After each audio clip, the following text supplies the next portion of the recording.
Welcome back to Dark Coping, where horror meets the mind. I'm Maricat. Today we are taking a trip to the freezing, incredibly soundstage-looking wilderness of 1947 to talk about Shudder's latest original, The Yeti. It's attempting to pull off a bizarre mashup. Think the globetrotting adventure of Indiana Jones, smashed directly into a 1950s late-night grindhouse creature feature. If you're a fan of the classic B horror movies, you'll be a fan of the Yeti.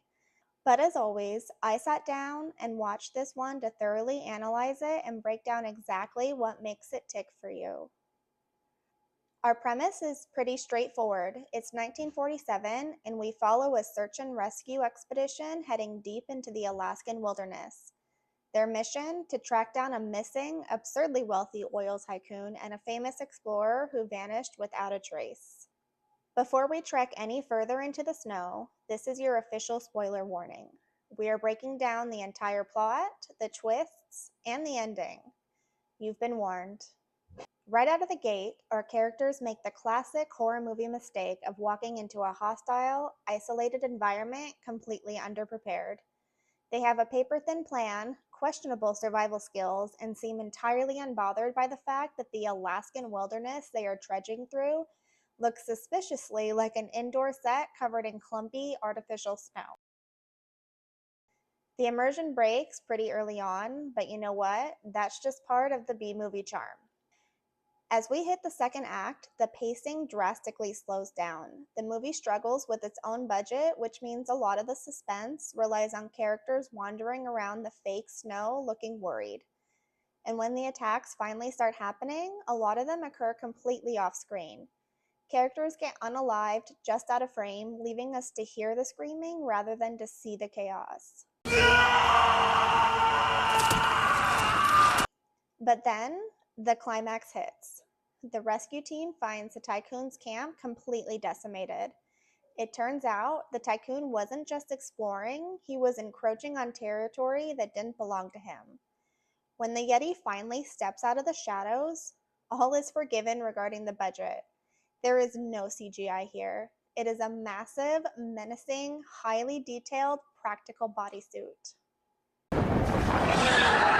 In the final showdown, the surviving team members have to face off against the creature. Classic horror tropes ensue. People trip over nothing, guns jam, and the explorer character meets a very visceral end. Ultimately, the final few survivors manage to cause an avalanche, or at least a soundstage cave-in, trapping the creature long enough for them to escape with their lives, but without the tycoon's riches. So let's talk about what this movie is actually trying to say. At its core, the Yeti attempts to explore the theme of unchecked corporate hubris versus the raw, unbridled power of nature. The Yeti isn't just a monster, it's the environment fighting back against a greedy oil tycoon trying to exploit land that isn't his to take. Psychologically, it tries to tap into that primal fear of isolation. The idea that you are entirely separated from the top of the food chain once you step out of civilization. However, because of the paper-thin character development, that deeper dread never quite lands. If you compare it to something like John Carpenter's The Thing, which perfectly nails freezing claustrophobic paranoia, the Yeti falls incredibly short. It sits much closer to 2006's Abominable. It's less about the psychological toll of isolation and much more about the popcorn-munching thrill of a guy in an awesomely realistic Yeti suit wreaking havoc. So, what's the verdict? Look, if you appreciate old-school practical effects, nostalgia, and unapologetic B-movie camp, you will have a fun time with this one. But don't go into it expecting a deep, terrifying psychological thriller. I want to hear from you down in the comments. What is your favorite all-time practical effects movie monster? And does it still hold up today without CGI? Until next time, continue questioning what you watch. And thanks for tuning in to Dark Coping. Keep surviving the dark.